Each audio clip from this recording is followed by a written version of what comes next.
This is Flick, This is Rudy. and this week we'll be discussing the nominees, hot off the press for the Rock and Roll Hall of Fame inductions for 2020. It is a very interesting list this year. We'll be talking a little bit of Minnesota. I want to talk about the Bob Dylan tour that is just announced and is just opened. And Mr. Flick, you are back from Minnesota. Yeah, I'm back from God's country, although God was not nice to us over the weekend. It snowed. It was dreary and windy and nasty. But I saw a good show. I did some record shopping. I had a Juicy Lucy and a grain belt, and very happy to be in the land of Prince and Dylan and Westerberg and Bob Mould and all of that good stuff. Yeah, you can't pound for pound. Minneapolis punches way, way, way above its weight. I mean, I, the time may be Prince proteges, but how many groups of high school friends produce two bands that could do that? So, yeah, well, feel you. yeah, we could go on and on. I mean, like people don't necessarily know the whole history of Soul Asylum. That's another great band. Yeah. You got to dig a little deeper though than maybe just Runaway Train to realize how great they were. But that's another great band. Hold Steady, Tapes and Hold Steady. Tapes. There've been some good ones. Yep. Didn't Babes in Toyland come from there too? Well, I think just let's see. Yeah, yeah. Well, I I'm not entirely sure all of them were, but definitely two of them were from there. Yeah, the state of Minnesota has it's nothing to apologize for in the music quality category. That is for sure. And Trip Shakespeare as well. That's another one. Indeed. Yeah. I mean, I bet if we go back and really dig into there's going to be a bunch of stuff that you normally don't associate, but that really is Minnesota. Yeah, and somehow I forgot the Jayhawks and all that. One of my favorites. I just slipped my mind. Yeah, I mean, Bob Dylan had a pickup band put together for him to record a few songs from Blood on the Tracks, and this is a band that barely knew Dylan. I mean, you can't, like, that's just a scratch band from Minneapolis on Tangled Up in Blue. Like, you can't front on that. You just can't. That's a real scene. Yeah.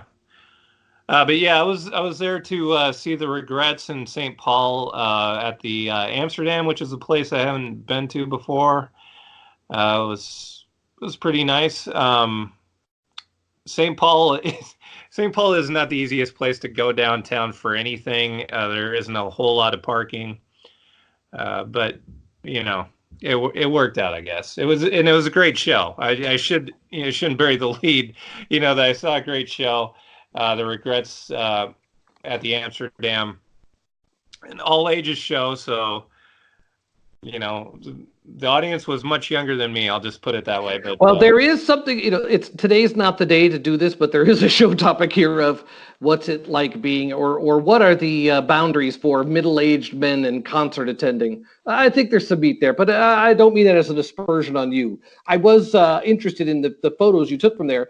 They are a young band, which makes me like them even more in the sense that I can't believe how good their covers are. And their covers are not just like stuff that would have been like period appropriate for them in their age group. Like they definitely have put together some fantastic covers. So that, I mean, they can write, they got good taste, and it sounds like they can play. Yeah, well, and I think you also hear in the originals that they have a large record collection.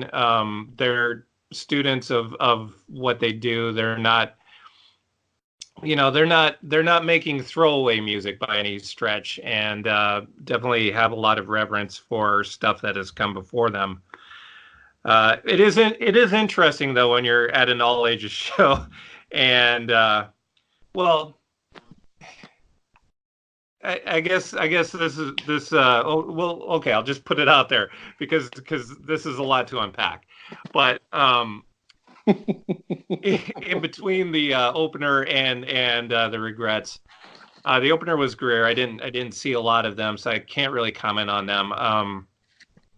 I saw them play 3 songs. 2 of them were covers, good covers.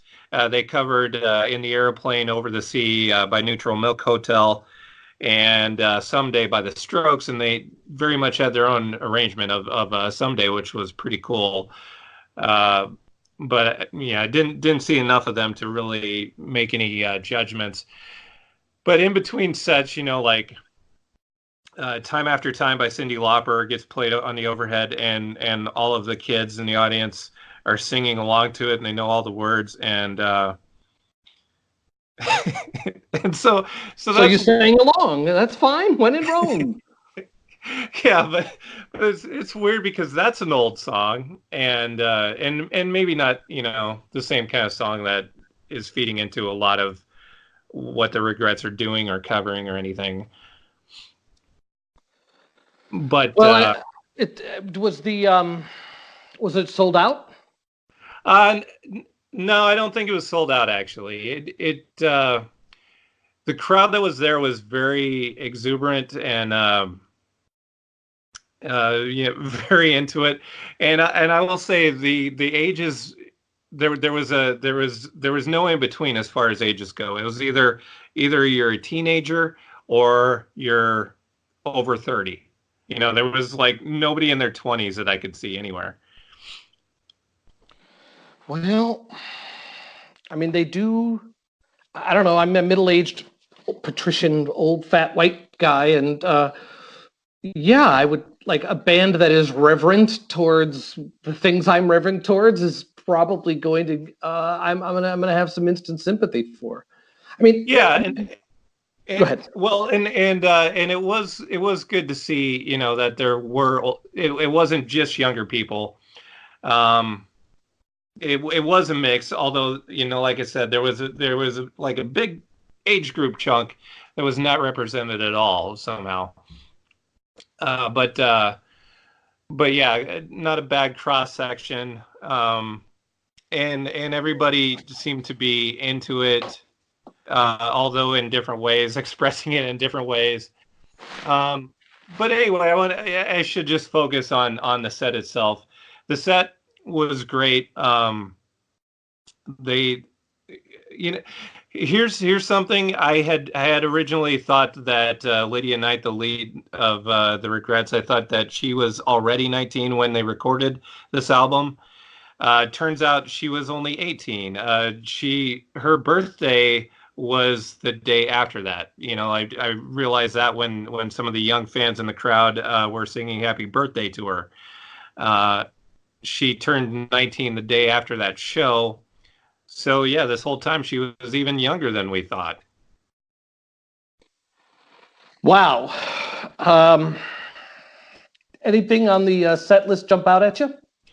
Well, okay, so the one thing, the set list was short. It was just like over an hour long, and I was maybe a little bit disappointed in that because they didn't even really like. Yeah, you could look at it like, well, they only have 2 full-length albums, so that might be somewhat standard for a band that only has that output. But their output is so good that they actually left off a couple of songs that I think would be essential to any list that they play on any night. And they didn't play any covers, surprisingly. Mm. Um, but what they did do was great. Lydia and I would say, is like a full-fledged rock star. She definitely writes great songs. Like I said when we were talking about her album, the current album, "How Do You Love," is basically like you could pull out almost any song on that and put that on a greatest hits compilation. Like they already pretty much have filled up a greatest hits compilation as far as I'm concerned with what they've released so far. They really only have a smidgen of live stuff up on Spotify, and it's like a show for like a podcast. It's not just footage of them playing all the way out. Hmm. So I don't have a lot of frame of reference for the live stuff. If I may, I know we're talking about them live, but Another reason to like them is go look at the playlists they've made at the bottom of their own playlist on Spotify, and look who they rep for. And again, I think they can't fail. Like they just can't fail. Yeah. Well, and another thing to look up if you get a chance to, they did. Well, they've done this a couple of times. They did some sessions for Pace Magazine, where they do their songs acoustically, and the one they do for, or the one that they did a couple of months ago, is like the one that you definitely want to make sure to look up. Um, and then they also did one for the EP that they put out maybe like a year ago or so. That's also worth checking out, but the essential one is the latest one. And another thing to look up for AV Undercover, they did a cover of Fox on the Run, which is another great choice. Yeah, wow. It's impressive. I don't know that I will get to see them here in New York, but if the chance comes and I can do it, I mean, again, I don't really have the problem of being an old guy at a young show because I'm exhausted and I'm tired and I'm in bed by 9. So it's not a big part of the plan generally. Yeah, it's not so bad once the music starts. Then it's just kind of like then you realize that's the thing that unites us all, and and you get that warm fuzzy feeling in your heart that it's just like well, yeah, it's good music. It brings us all together. It could solve a lot of our ills as a nation and a world. Yeah, I feel you. But interestingly, the one sign maybe of Lydia Knight showing her age, she was calling for a mosh pit for a lot of the show. And, and one, I was like thinking, well, it's a good thing Ian MacKay isn't here right now. Yeah, I'm not sure she meant you. Yeah, no, she didn't mean me, and that's also when where I knew there was a line of demarcation that like, okay, this is as close to the stage as I'm going to be the whole night. I knew I wasn't going to get any closer because I wasn't going to have any part of that mosh pit. There was something of a mosh pit. It wasn't too raucous, but there was a little bit of a mosh pit going.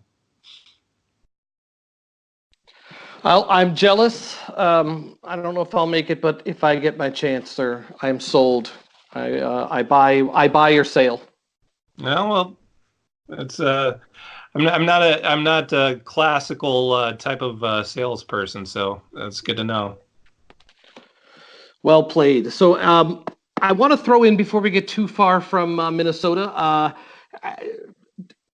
There are many Bob Dylan only podcasts, so I'm going to try to keep my Dylan fandom to only what's absolutely essential. But this past summer was scary for a subsection of us Dylan nerds, in that there was some stuff thrown around Twitter from his band indicating that maybe he was slowing down and maybe wasn't going to put any more dates on the calendar for this year, and that there weren't any immediate plans after that. So there's been this sort of like, is it finally over? Is it finally caught up with him? I mean, he's in his late 70s, if I'm not mistaken. Like it's been a never-ending tour, and it looked like, or at least there was some speculation based on some evidence that might have been, we might have been coming to the end. And I really, if I'm honest, in my heart of hearts, when I thought that I might not see Bob Dylan again, even though I've seen him plenty, I really felt bad. Like I felt like, oh crap,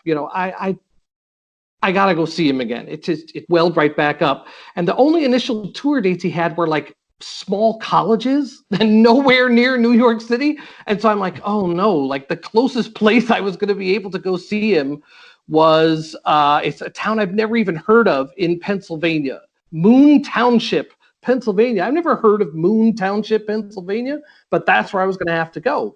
He's played. What part of Pennsylvania is that? I know it's got to be Pittsburgh. Oh, really? I can do it in, that's a one tank getaway. he's playing Mankato on the 24th, and the night before he's playing Ames. So he's been playing, and he's playing college towns. Well, a bunch more tour dates just got added, including a 2-week run at the Beacon Theater here in lovely New York City.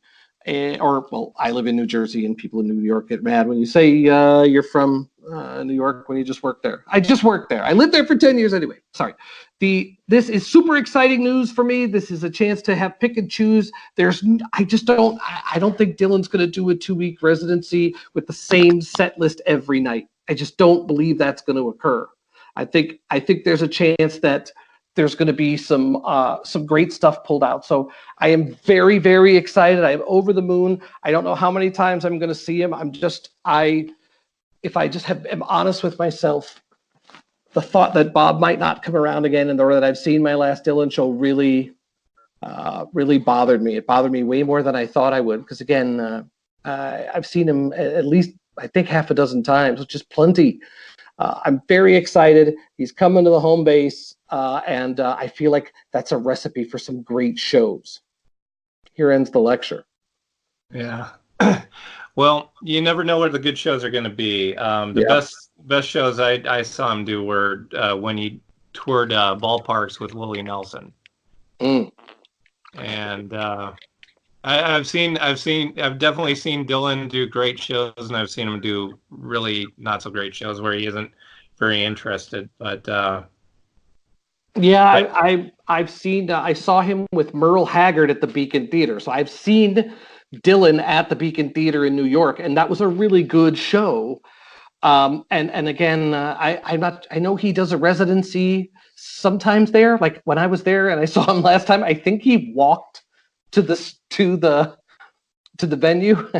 just kind of a weird guy. I imagine him walking in his stage makeup had to be a little bit off-putting for the children. But I can't be more excited. And when Bob Dylan passes away, I am going to hurt about as much as I think I am capable of for somebody who's not like an intimate, as much as I can hurt for a celebrity, like maybe even more than Prince, maybe not, but maybe it's I can't overstate my love for him. No, but since you said he was weird, that reminded me, and I should have mentioned this last week when we were talking about the replacements and the Don't Tell a Soul sessions. Mm-hmm. Is that one time I actually talked to Slim Dunlap about those sessions, and he talked about meeting Tom Waits and about meeting Bob Dylan. Yeah. And he said, well, and Tom Waits was cool, but Dylan was weird. I just, nobody has ever had to be Bob Dylan before. Like, could you just imagine what it must be like to be him in public? Like, just think of for decades and decades what he's had to endure simply to just be a working musician. Yeah, well, it's kind of the same thing I think that made J.D. Salinger just become a recluse. So yeah, but I just had to get it out. It's big news. It's something to be excited about. Going from something I'm excited about to something that is a sad news from the week. The death of Kim Shattuck. Yeah, Kim Shattuck, the founder of the Muffs. The Muffs were a band I listened to a lot in the 90s. They were one of the I think one of the pioneers of the pop punk movement, but not one that people necessarily remember or knew about at the time, because while Green Day was becoming like this huge band and bands like The Offspring were cashing in and bands like Rancid and things like that. You also had the Muffs who never seemed to be getting a whole lot of attention. But we're doing things really a lot like Green Day. They even had the same producer for at least one of their albums, Rob Cavallo, who produced Dookie. It seemed very much like the very much to have a kinship with them. But one of those bands got huge, and the other one not many people knew about. Yeah, I remember when I was in I did a very brief and ignominious stint at as a music director at a college my college radio station at Iowa. And I remember that was sort of that era where the big major labels were really grabbing every credible like alt rock band. And I think the Muffs were sort of caught up in that and got lost in the shuffle there. Like that cooled really quickly. Like a lot of them, a lot of those acts that were on like Geffen. I just remember going to Best Buy for like 10 years, and the like Geffen records alternative acts like were just filling the cutout bins. Like the XTC record, the last XTC record, that was like a $2.99 special for a long time. And I remember seeing some Muffs. I can't remember but they definitely signed to a major label. I don't know if it was exactly Geffen, but I feel like they got lost in that era, and that if they'd maybe just gotten a little earlier start, they might have broken through. I don't know. I remember playing them on the radio and digging it. I remember I couldn't name a song. At this point, like I don't regularly listen to it, but boy, I remember at the time feel like they had it, and just feels like everything moved. Yeah, actually, the Muffs were on Reprise Records. All right, there you go. Yeah, but they didn't start there. They were an indie band. They had at least one indie record, didn't they?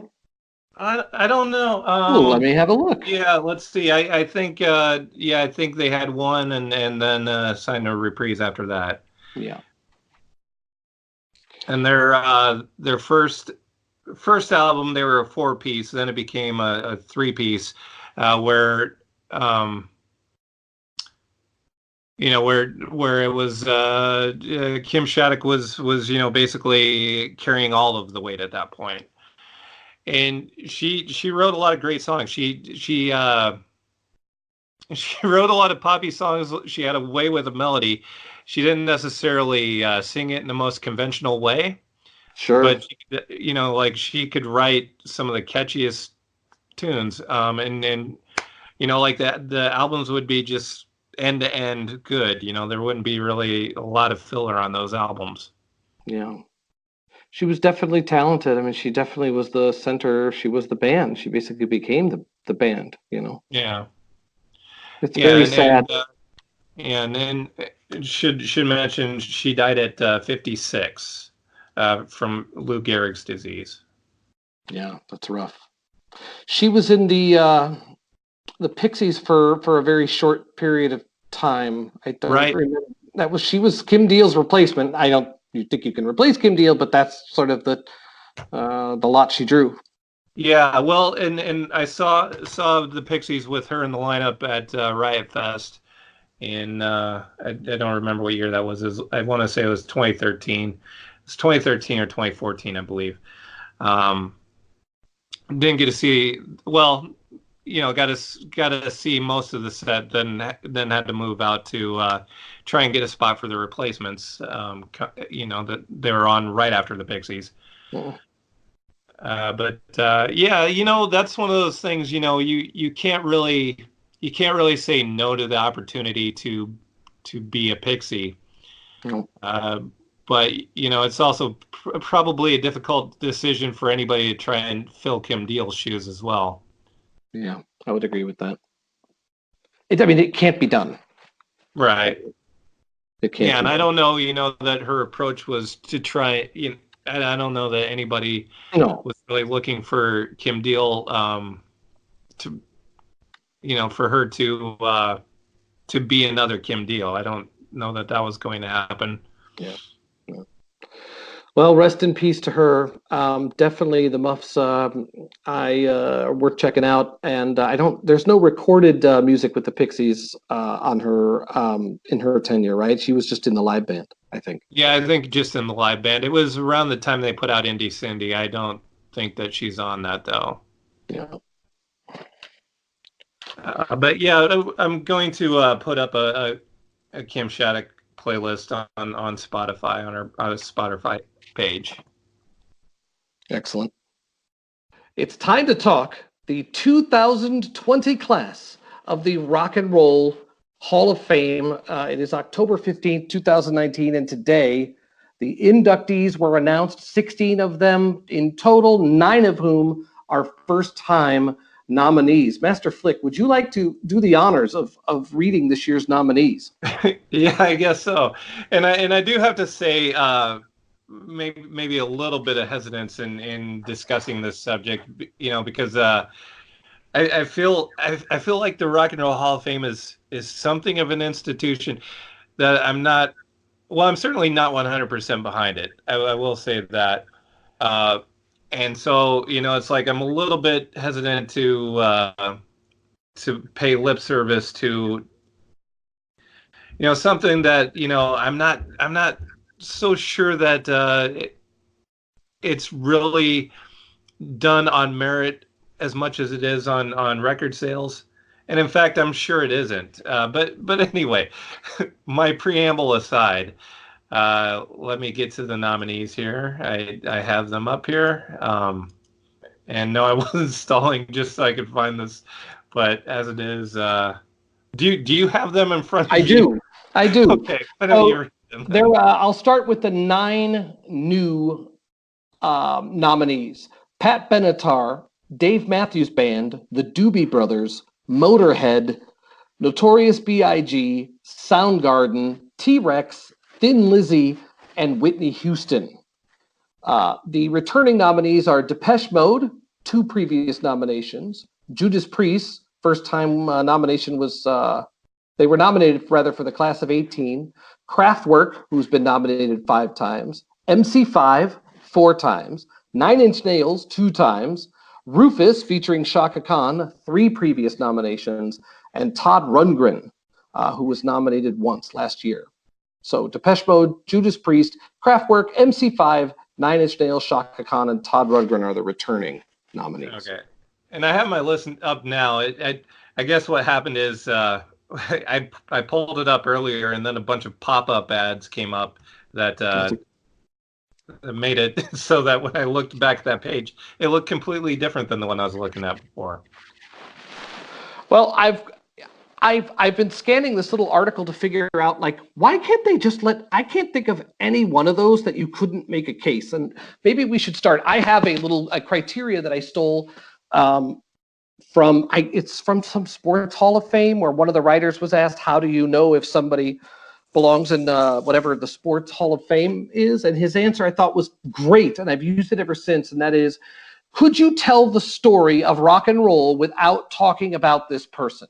Like, if you could tell the story of rock and roll without discussing that person, they probably don't need to be there. But if you have to mention them in order to tell a full story or a sub-story, then you pretty much got to include them. And I'm looking at this list. The only person who might not meet that criteria would be Todd Rundgren for me. Everybody else, I don't think you can discuss rock and roll without discussing their place and their importance in the evolution of it. And that doesn't mean I like any of them either. Just say it. Yeah, I mean, that still is sort of a vague answer. I appreciate it, but it would seem to me like you can't tell the story of rock and roll without somebody like Chuck Berry or Muddy Waters. But Kraftwerk, to me, if you're going to talk about like the importance of rock music and like the adoption of technology and the sociological significance and the artistic significance, like Kraftwerk to me is easy call. MC5, I don't kick out the jams, motherfuckers. I don't think you can. When you talk about your hot intro, like, yeah. How does that get? It's impossible to discuss the social significance of rock and roll without discussing the MC5 in like 10 different ways, Yeah, no, I see it for MC5 and Kraftwerk, but it's just what I'm getting at is I think I think by that criteria, it's not a very big list. Like you can, how many people do you pull out to tell the story of rock and roll? I don't really know. It certainly would be a lot less of a a smaller number than the number of inductees to the Hall of Fame that we already have. That's fair. I guess maybe the way I would think of it is like if you're going to talk about sub pop records, which I think is a topic you'd have to discuss, Soundgarden belongs in that discussion. And then the migration of Soundgarden, from the sub pop and the sphere from like being a grunge singles band to being just like a hard rock colossus. Like I do think there are, it's the genres sometimes that make it important. Do you know what I'm getting at? Yeah. Well, no, I mean, I'm not arguing any of that. But I guess I was hoping that would be the key that would unlock, the whole Rock and Roll Hall of Fame thing for me. Because, like, I understand who belongs in Cooperstown in the Baseball Hall of Fame. For the most part, there are plenty that still aren't there that belong there. But usually you have numbers that guide the way, like, I'm not a believer in magic numbers. And so I don't want to stress that I'm not a believer that somebody that has 3,000 hits or five, like you don't have to have 3,000 hits or 500 home runs to be in the Hall of Fame. Sure. But if somebody has either one of those, they're probably a lock to be there. Whereas, in the Rock and Roll Hall of Fame, I'm never sure if it's about sales or if it's about, being important artistically. And if you look at the inductees, I mean, certainly anybody that has both of those things that is both commercial and artistic, they're probably already there. Like your Rolling Stones and your Beatles and your like they're there already. And we're kind of past that point where it's where you look at the Hall of Famers and you know that that's a lock. Like I don't know that we have locks anymore. Somebody like MC5 I would have thought was already there. And Judas Priest shouldn't have to knock twice, in my opinion. T-Rex, I would hope would get in on the first. Yeah, nomination. Well, and T-Rex, maybe not everybody, at least in this country, realizes without T-Rex, you don't really have glam rock. I don't think that was ever a thing without T-Rex. I don't think you have a David Bowie, or David Bowie would have been something much different without T-Rex. Yeah, I agree with that. And you just can't front the T-Rex like top shelf stuff is if you don't like that, then you probably just don't like rock and roll music. Like I don't think it's possible to necessarily go through the best of their work, and if you don't feel any of that, then it just might not be the genre for you. Yeah. Anybody that doesn't have the Slider and or Electric Angel, definitely go check those out. Get to your nearest Spotify and check that out. Yeah, and I want to just also say, Get It On as a single is just one of the great singles, and he had tons of non-album singles. I mean, he really was a great album act and singles act sort of at the same time, which is really hard to do. The Beatles did it, and how many else? It's not many. It's not many. Yeah, and Get It On was pretty much the only big single here. I think the only charting single here for T-Rex. Yep. But in the UK, much different story. You can't really miss. I don't know why, but there must be some weird licensing stuff. Children of the Revolution is a little hard to find on Spotify. There's something goofy about it, but yeah, you can't go wrong with Electric Warrior or the Slider, pretty much end to end. Yeah, pretty much anything on either of those albums is great. This is one where we got to put together a playlist, I think, of these nominees. Yeah, I agree with you. With you, although some of this is rough. Like I respect I respect Pat Benatar, but I don't listen to a lot of Pat Benatar. I don't respect or like Dave Matthews Band, but I understand why they're important. Like, again, sorry to keep going back to my old shit, but like, I don't think you can talk about music in the 90s without discussing that phenomenon of the jam band or the jam band revival or just sort of the last of the road warrior type aesthetic. Like, they're more important, I think, than likable. I think that's, I don't know if I could name 5 Dave Matthews songs though. Crash, and what else? That's one of them. He Uh, recorded an album in Decorah, Iowa. I like that. I mean, it's great. I didn't even know there was a studio there. No, it's a live album. Go look Okay. it up. Yeah. Ants Marching, that's one. That's a Yeah, song. I guess. Uh, I guess if we want to make a playlist, I can go look it up. He had one no, charting single. It was American Baby in 2005. yeah, I think this has to be a playlist that's stuff that we like of the nominees. Okay. Not to be snobby about it, but I don't know that, I necessarily feel like we have to include the Doobie Brothers. Oh no, Doobie Brothers I think should be I think I get to pick the next Banality Draft, and I'm going to pick the Doobies. Okay, well that's fine. We can do, but yeah, I mean for this list, I would rather feature, like MC5 and T-Rex and Thin Lizzy stuff and some Judas Priest and some Motorhead and Yeah, I think there's some Shaka Khan worth hearing multiple times. yeah. Todd Yeah, Rundgren certainly produced his fair share of good stuff. I don't. Most of his records are unlistenable shit, but so here's the thing, and maybe I should have looked this up, but this is specifically Rufus featuring Shaka Khan. So that does that mean Shaka Khan is already in the Hall of Fame, or is I don't know. That's a good question. I would guess her. Well, the band Rufus came out of the band The American Breed, which did that horrible oldie, the Bend Me, Shape Me.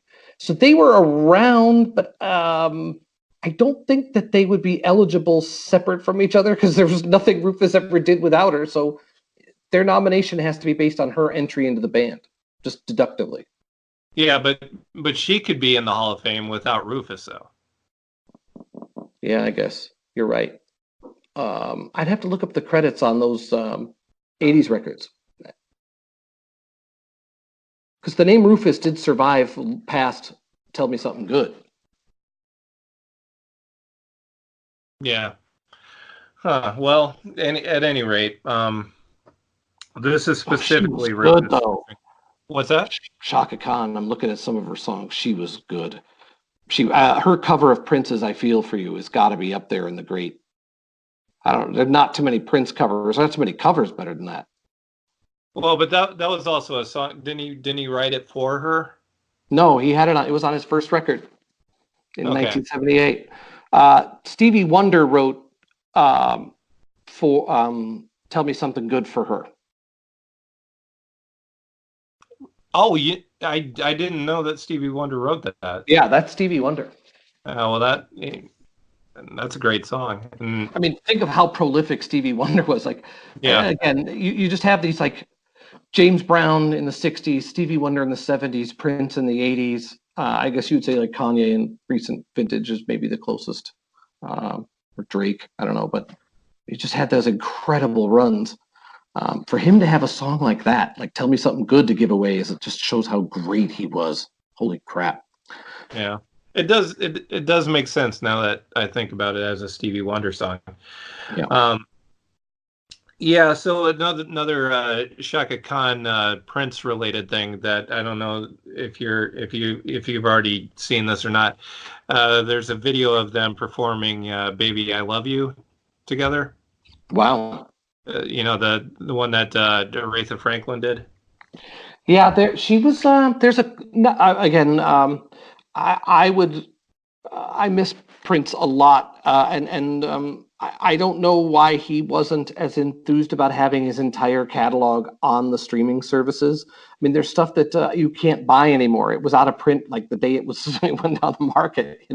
But since his passing, there's so much of his like out there releases and not mainstream releases are on streaming, and quite a bit of stuff has her with him.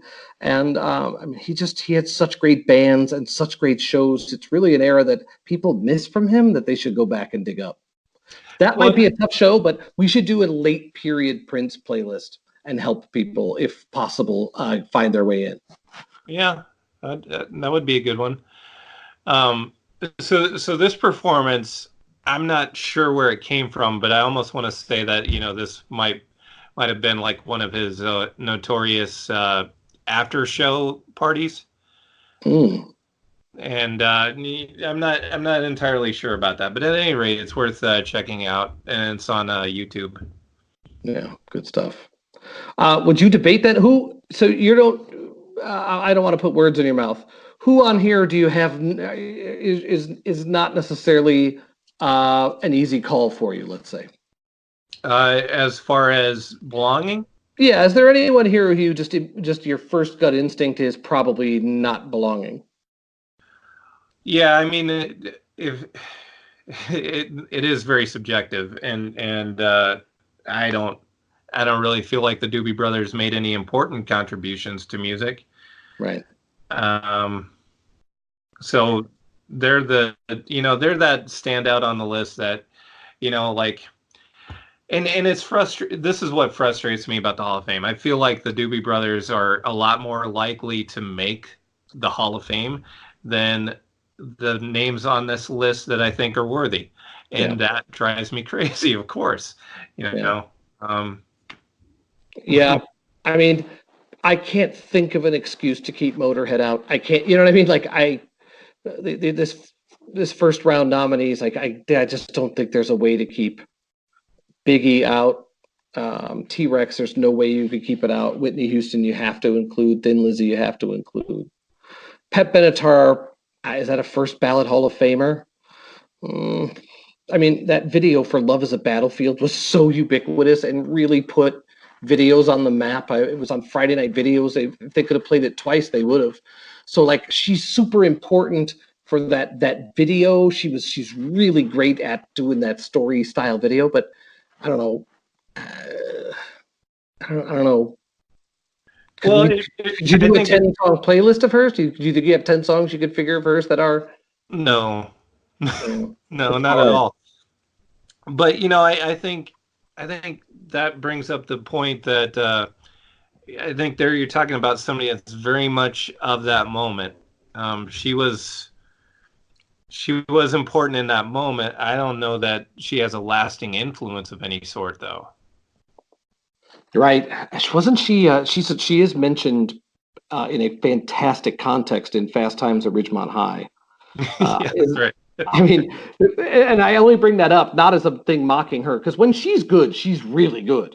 I really have enjoyed, and I even like some of the more middle of the road friendly stuff. I thought like We Belong was a great record. I thought some of the hard rockin' chick stuff was a little overdone. I think she had way more range than that. I think it was a lot of marketing. And once she was able to strip away from that, she still made pretty good records. And now that I think about it, maybe I could do 10.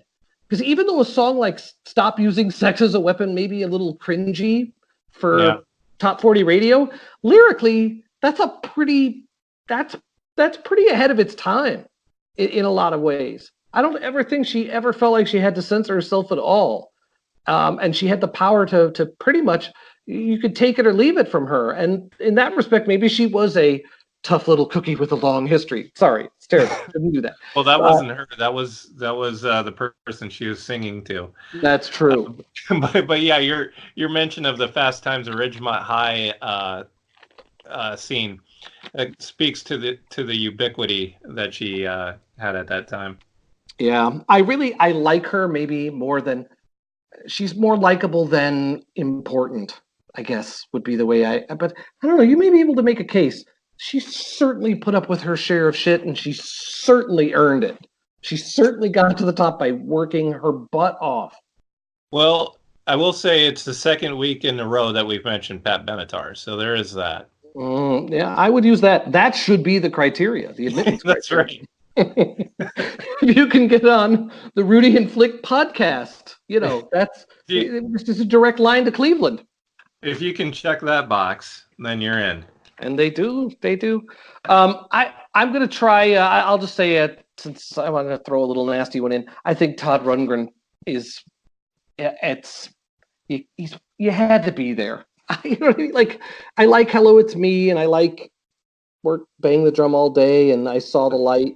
Those are So, all great. some Something Anything is a great double album. Well, it has Slut on it, which is the fact that Big Star likes it. Maybe I should.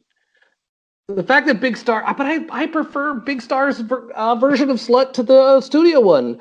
The studio one from that album, you have to listen to all that ridiculous skits. Skits should never be on vinyl records, or they should have, you know what I mean? Like being forced to listen to a skit every time you want to listen to SLUT. Like I blame him for that. Damn it. Yeah, but I Saw the Light, and actually, couldn't I just tell you is another song of his that at some point I think we should do a show where it's just songs that we can hear a billion times and we'll never get sick of them. Either one of those songs is a candidate for that list for me. Mm. Did he produce a Badfinger record? I don't know. Because Day After Day by Badfinger would be a song that I simply cannot tire of hearing. Well, I have a Badfinger song that will definitely make that list, so I'm not going to mention it just because I know for a fact that will be on the list. But it isn't Day After the Day. I will say that. All right. Well, if you are a gentleman, you'll allow me Day After Day since I bared my soul. You can't use that against me. You can do that, but okay. So it looks like he finished Straight Up by Badfinger. Interesting.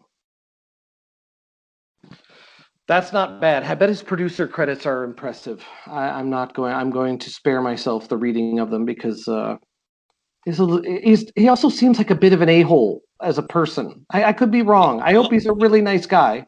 You know, I do have something to that, but anyway, I should also mention to put a bow on the Badfinger thing.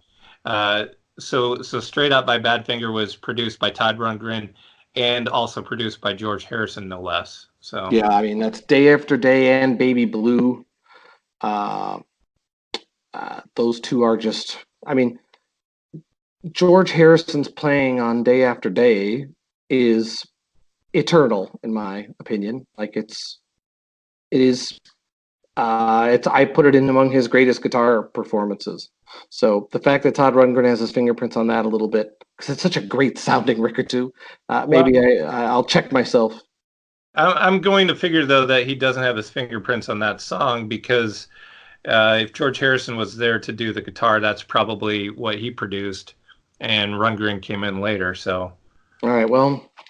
I'm going to look into that. I love the song Day After Day. There's a couple. It's a perfect topic. I will save the rest of them for then because that's a great topic.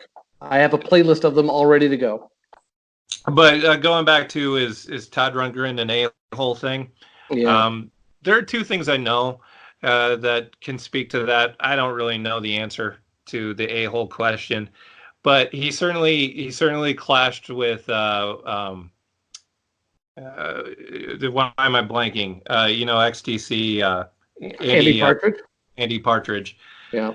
They certainly clash, but I think Andy Partridge might be an easy guy to clash with. He's an infamous a-hole. Yeah, he's an a-hole. Well, he might be, but I think it might be effective for him too. Yeah, I think. Yeah. By the way, sidebar. I must interrupt, and I apologize. Okay. Robin Hitchcock, Andy Partridge.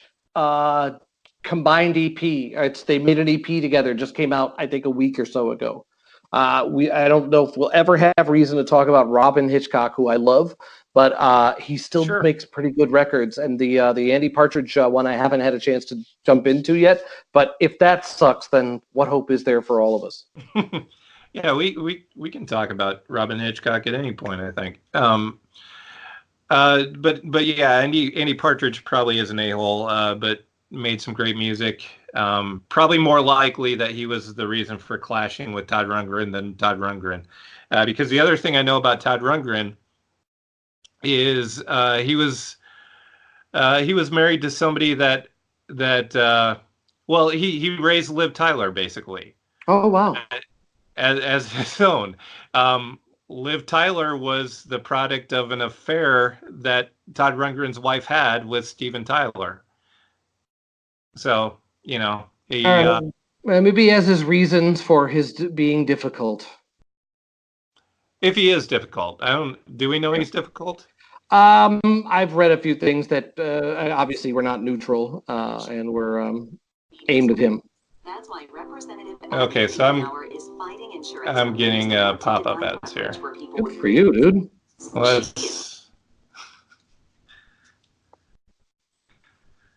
Okay, well, are we done with Rock and Roll Hall of Fame? Is it Foreigner time? Yeah, now that we've been interrupted, right. Let's figure out a way to wrap that up, and then we'll stop the recording and go into that. All right. I have nothing new to say. Pretty much all I can say is I think a case could be made for every single one of these, but I wouldn't if it was mine to pick. I don't know if I would take every single one, but most of them I think, yeah, sure. Yeah, most of them, but yeah, I just feel like the Doobie Brothers are going to make it, and Are you kidding me? Yeah, you're right. You're right. The Doobie Brothers are going to get in, and there is no justice in the world. Okay, enough. I mean it. Lovely. Yeah, so all right, let's just do 3, 2, 1, and we'll wrap it up. Okay. 3, 2, 1. I don't get a vote.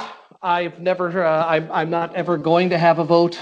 Sometime we should have a little discussion of rock. God bless America. Sorry. 3, 2. Get the dead. All right. 3, 2, 1. We definitely need to come back and revisit at some point the rock and roll. Fucking A. Sorry, you do it. Sorry, you do it. I was trying to squeeze in the rock and roll experience, and I'm too angry at my dog. You do this. Sorry. Well, yeah. So yeah, we when the vote comes out, I'm sure the Doobie Brothers are going to be in, and like T-Rex or somebody like that I love is not going to be in. So that's the inevitable disappointment that's going to come along. Yeah, it's disappointing that some of these bands aren't in. I mean, it's disappointing that the MC5 isn't already in there. And the fact that Judas Priest needs to ask twice. That's a shame. That's a real shame. I hope this is their year. There's very few on here that I think are not pretty easy sell. I probably could be sold on all of them, if maybe trim 1 or 2, but I think most of these people are either gonna make it or belong. Yeah, hopefully they make it at some point. I just feel like I mean, obviously Winnie Houston is going to get in. That seems like a lock. I keep on going back to the Doobie Brothers because in my mind I think they're kind of the poster child for this thing that I don't like about this institution. In my mind, definitely, it's a popularity contest that gets them there. I don't know that anybody could describe the Doobie Brothers as artistically all that significant. They represent to me the co-opting of the hippie cult, like the worst most insulting end of the co-optation of the counterculture for just sort of brutish meathead bullshit. So, like, to me, sociologically, they're the enemy. Although I like Blackwater, that's a pretty good song. Yeah, well, you can have good songs without being Hall of Fame worthy. Yeah, you're right. You're right. It's like, well, this guy hit a couple of grand slams in his career. He's not a baseball Hall of Famer, so. That's true.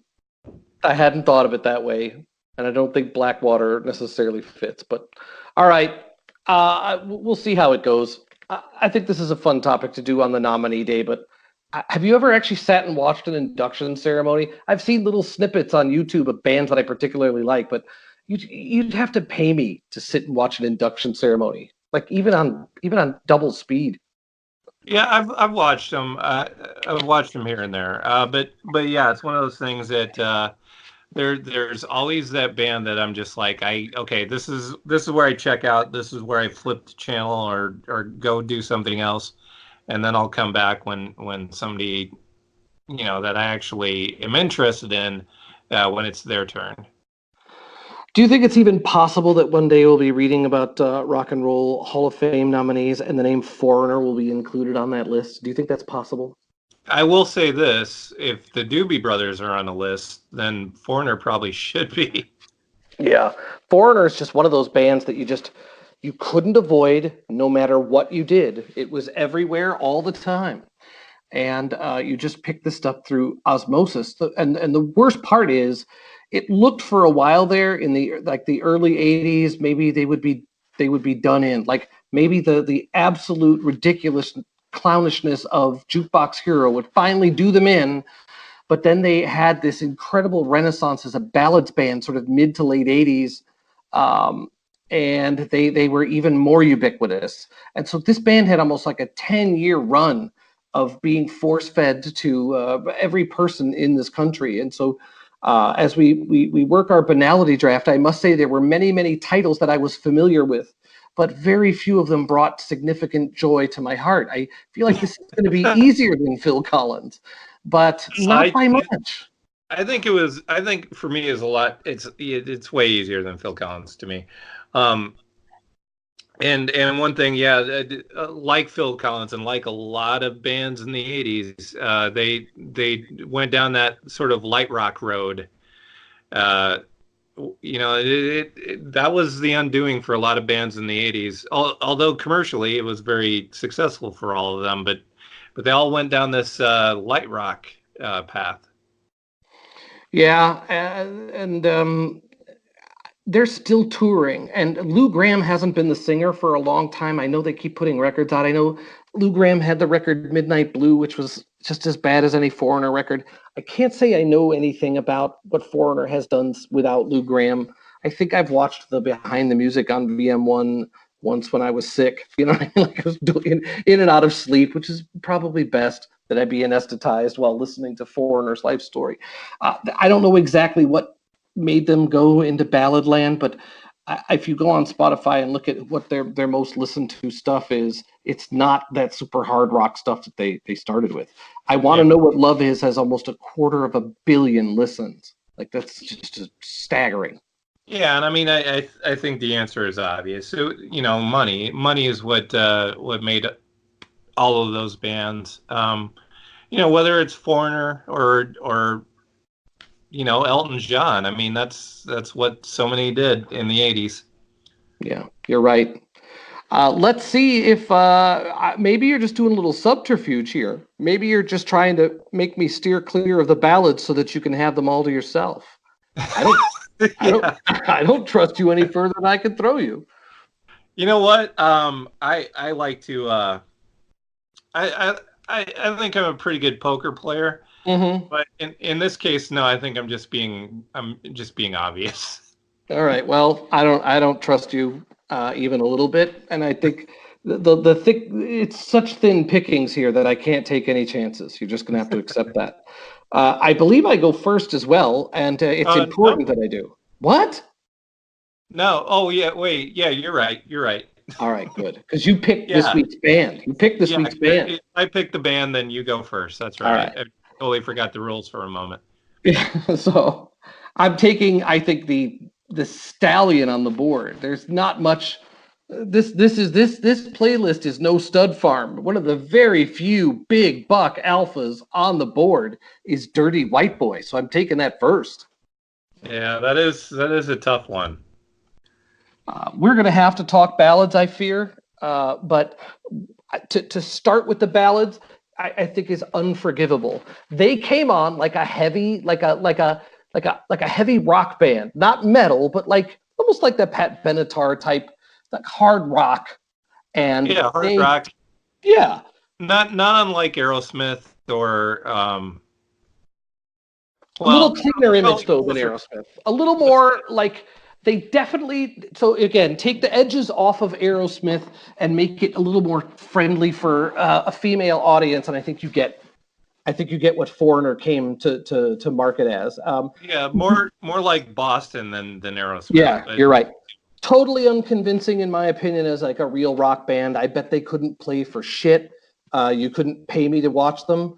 But some of these recordings early on sound great, and Dirty White Boy delivers the goods. yeah, I think you're right, and I think, and I'm going to be complimentary of this. I think, and please take it that way because that's how it's intended. I think their reach doesn't exceed their grasp because it was modest. I don't think they had their sights set on being some uh, revolutionary sort of band. They were just trying to make rock music, and that's what they did. At least early on. Yeah, I think they were gunning for a Schlitz endorsement. Like maybe they got one. I don't know. I hope some hard rockin' Central Time Zone brewer really found brand Nirvana with Foreigner. I'll have to go look on eBay if I can get any, Foreigner drink Schlitz or whatever it is. That's it's just like Foreigner is to music what Schlitz is to beer. That's literally the best I could say. But let's compare them to a band like Styx. I think Right. Styx had high aspirations and were Yeah. not very good. I think Foreigner was modest about what they intended to do, and I think they were successful in what they were trying to do. Yeah, I mean, Styx made pretentious, artsy stuff just so absurd that a bunch of meatheads from the Chicago suburbs are writing modern classical music. Like there was so much hot air around them. I will grant your point. Foreigner did not come out with the pretense that they were anything other than what they were. So I will give them props and kudos for that as well. All right. So with that in mind, my first pick, I never know whether to go for the bigger song because you might take it, or just the song that I tend to like the best. I'm just gonna go with the song I like the best of the list here, and go with "Long Long Way from Home." Long, long way from home. I can't say that was right on my short list, but I see quality in your pick, sir.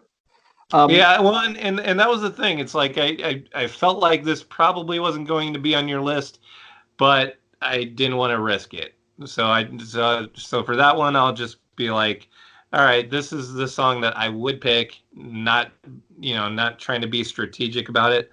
But maybe I could have gone the way of strategy and picked something else. But I will defend your pick in the sense that that first record was a monster, and even the deep cuts are pretty well known to anybody with an FM radio.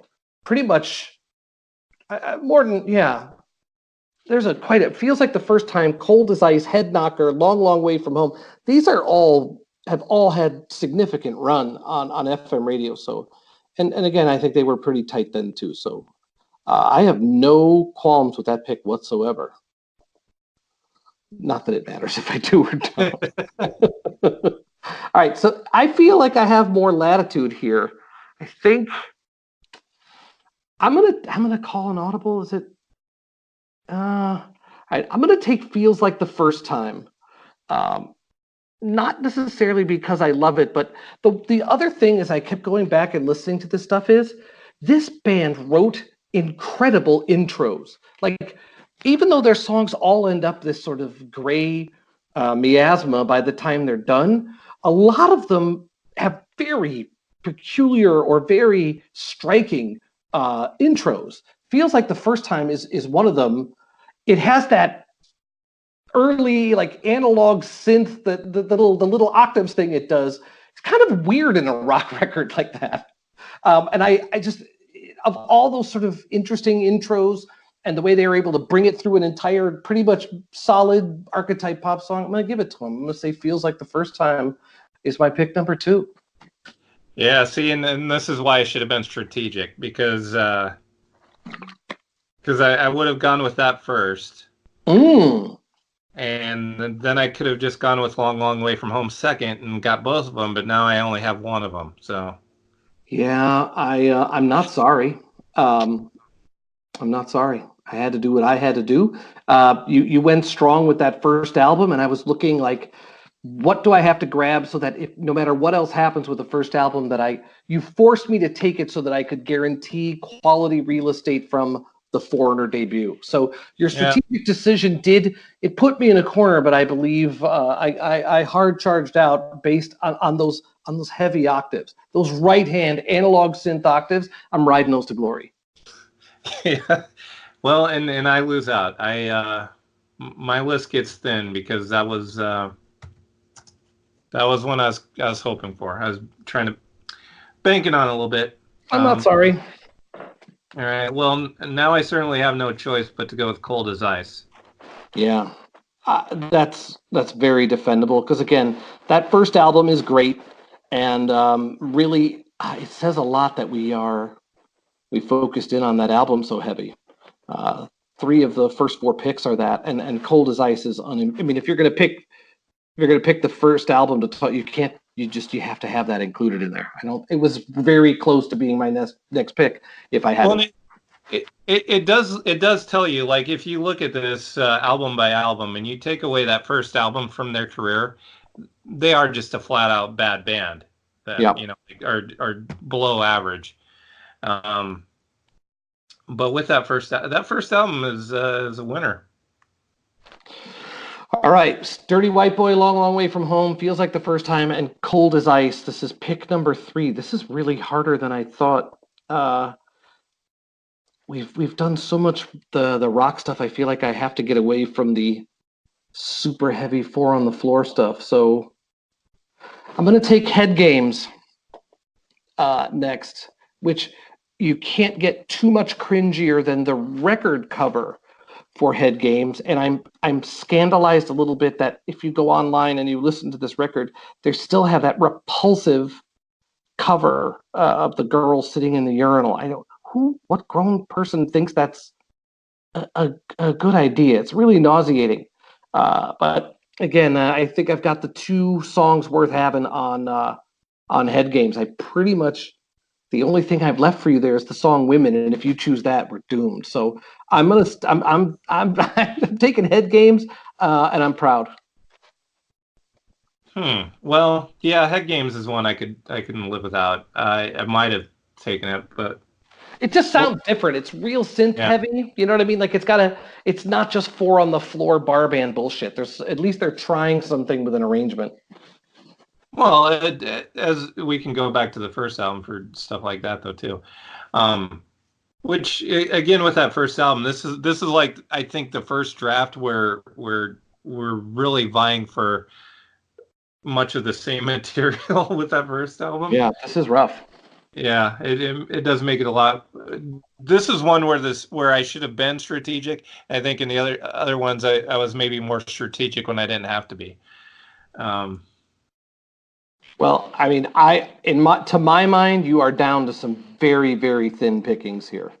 I admit I didn't go to the Double Vision album, and I didn't go to the Four album at all, which means you still have some room to maneuver here. But it's not dark yet, but it's getting there. that's right. That's right, Bobby. Thanks. All right, so I think with my next pick, I gotta go with Hot Blooded. Interesting. That was next on my list, too. Yeah, strategic, strategery. All right, let's have a look at Double Vision. Double Vision is Hot Blooded to kick it off. That's a great riff. Starts with the four on the floor crap, but just crunchy little riff. Blue Morning, Blue Day, the song Double Vision. No ballads yet. No ballads yet. So yeah, it's actually a pretty good way to kick off an album, Hot Blooded. It's not a bad opening cut either. Pretty good choice, sir. We'll see if it pays off. They really have left me almost nothing. I have to leave myself some room here. So Foreigner 4 is really hard. I mean, it's where the ballads start, so I want to do some shunning of Foreigner 4, but I feel like I'm getting put in a position where I'm going to end up with a stinking ballad at some point if I don't grab, for my next pick, I'm going to grab Urgent from Foreigner 4. It's still rock enough, but it definitely, I love the quirky little intro with the little half note riff. It has a power sax solo. I mean, I actually think that sax solo is longer than any guitar solo they ever did. And the dude who plays, I mean, it wasn't Lou Graham. I don't know who played that, but that's a pretty rockin' sax solo. It pinches the whole way through. So it's at least technically proficient. I'm sad I have to listen to it while also listening to Foreigner, but that's a great diversion. So I'm pretty proud here. I think I got the only real estate worth owning on the Foreigner 4 record. I pick Urgent. Yeah, you're probably right about that being the only one. It's okay though. I don't mind losing out on that one. All right, since this song has been mentioned already, and this is another kick-ass intro, I'm gonna go with Blue Morning, Blue Day. Ooh, that was damn. That's your ooh. That hurts. I needed that one. You're right. That one was kind of an essential one to get, but I didn't know how low I could go with it. Blue Morning, Blue Day has a great little right-hand piano, well, it's actually doing the right and left at the same time. So it plays the riff and that little quarter note thing. That is pretty tight. Wow, this is going to get desperate. I can see this is going to end in pain. No one here gets out alive, as Jim Morrison once said. What you're doing here is you are playing with fire, sir. You are basically there's one rock single left that's credible here, and I don't know how I can avoid picking it. Everything else is a ballad. It's going to be, and I don't. Jukebox Hero cannot be your pick. Like, this is my final pick, and I'm doing this for the youth of this country, to spare them having to listen to Jukebox Hero. It was bad enough that we all had to. So do not pick. Don't you dare. I am taking Double Vision as my final selection. I have to pick that one because it's the last honest rock song not picked. And you grab Blue Morning, Blue Day. There's just nowhere else to go. Double Vision from the album of the same name. It is kind of like we play a game of tic-tac-toe here. Yeah, because I've left you with the dregs. There's nothing. I don't see a way out. I thought by saying that I can't pick Jukebox Hero was that you were going to leave Double Vision on the board, so that I picked Double Vision. Well, I'm saying so far we're getting off pretty easy considering what we endeavored to do here.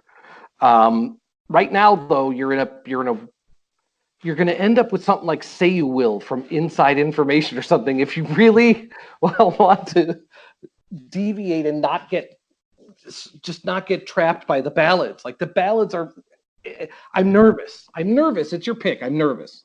Yeah, I keep on looking at this like maybe we overlooked one. I don't think we did. I don't know. We didn't. I don't know. I'm probably I don't know what to do other than to pick Head Knocker. If I had a nickel for every time I heard someone say that. So you don't think, that's something you would expect to hear, like somebody standing overlooking, like jumping off the Golden Gate Bridge talking on the phone. It'd be like, I don't see any way forward, but Head Knocker, that's a very desperate plea. But I have to say, what else did you have? Star Rider, maybe? Yeah, I think Say You Will was right. I don't know. Yeah, Say You Will might be the only way. That's the last great single from them. Yeah, because going into this, I was like thinking, the worst possible outcome is getting Jukebox Hero with the last pick. I felt like something was going to give somewhere, and but no, it didn't. It was pretty much, like, yeah, this song's gonna go here. This song's gonna like this Yeah. was maybe the most predictable of the drafts, I would say. Perhaps, but I think it took some skill to keep Waiting for a Girl Like You off, or I Want to Know What Love Is. I mean, those are monster big Yeah, in rock history. I mean, I would say that my summation of this is that the ballads are intolerable. Yeah. But the rockers, some of them are pretty respectable. I think Dirty White Boy is like a fun song to have on when you're driving, like uh, in the way that like Bob Seger's Hollywood Nights is. Like, yeah, I was 12 once. Like, I understand. Yeah. Well, It's yeah, you might be looking at it more from a lyrical point of view though than I am. I'm perhaps. looking at it for, the like does it rock or not? Like there are some songs that do have some rocking to them. Um you need some really good intros. I am the one thing that I've discovered in doing these drafts Yeah. is you give me a good intro and I'll side with you. Like that's the olive branch for me is a nice instrumental intro. I think that's why you're finding this draft easy, is because I don't think even someone like me who really genuinely dislikes Foreigner, and I don't remember ever wanting one of their records or asking my mom to get me one or requesting it on the radio or anything. I don't remember ever once going out of my way to listen to a Foreigner record. But even I can see that those intros, that like the construction of a pop song using the rock idiom, they are masters of that, and they've got pretty big riffs, pretty big hooks, but great intros, and that's a skill. That's a real Yeah. skill. Yeah, I think I appreciate it more than ever. Now that we've done this a All few right. times. Well, now we have not really agreed upon like. Are you against the possibility, so now that I've mentioned it, is to do a Bob Seger Banality Draft? Well, okay, yeah, we've talked about it. I think there's something we could do. Yeah, we could do it. There's something else that I was thinking would be maybe more appropriate for Bob Seger. All right. Then But let's yeah, do Doobie Brothers next week for a Banality Draft. okay. Was it either going to be Bob Seger or Yeah. Doobie Brothers? Because that might be Yeah. the way in. Yeah, I think those were the only two that I was super serious about. And again, boy, I keep looking back. Like Steely Dan is a juicy peach compared to what we've been the kind of slop we've been wallowing in here for the last couple of weeks. I am nostalgic for the Eagles. I am nostalgic. I even find Van Hagar palatable compared to having to do this again. But the I'm gonna say let's do Doobie Brothers, and I think we just do the best we can. All right, but yeah, I might be giving in to the Bob Seger one. All right, well, it's on the list along with Journey. You mentioned Styx. Styx would be a tough 10, but I bet it could be done. I bet it could be done. Yeah, that's gonna be excruciating. Yeah, it is going to be excruciating. There's I, no I way will we don't get to it eventually. I will say this: the only way that I will ever agree to do a Styx list is if you do pick it and I get the first pick, because I think there's really one song that I want, and that's it. All right, well, let's. You know what? I'm going to call an audible. Let's save the Doobie Brothers as it's not going anywhere. Um, let's do Styx next week. I pick and you go first. Let's just Okay. see. Let's see what we're made of. Let's see. I This already is know what my first pick is, but I sure don't know what the other ones are going to yeah. be. This is our Stalingrad. I mean, from the Russian side. Perfect. So Styx it is. That is a perfect note on which to end. All right.